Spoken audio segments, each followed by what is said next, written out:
এই কোরআন নিয়ে বাঁচতে চাই, এই কোরআন নিয়ে মরতে চাই, এই কোরআন থেকে আমাদেরকে বিচ্ছিন্ন করতে চায় কাফের বেঈমান মুশরিকেরা।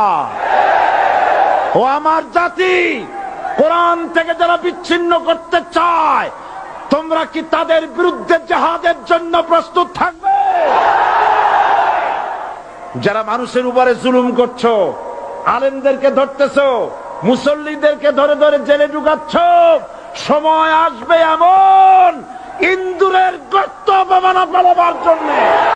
আমি রাজাকার নই, সুতরাং আমাকে যারা রাজাকার বলবে তারা পিতৃ পরিচয়হীন অবৈধ সন্তান। আমাকে রাজাকার বলে জনগণ থেকে বিচ্ছিন্ন করবা, জনগণ থেকে আমারে বিচ্ছিন্ন করা যাবে না। আজ আমাকে কথা বলতেই হবে ইনশাআল্লাহ।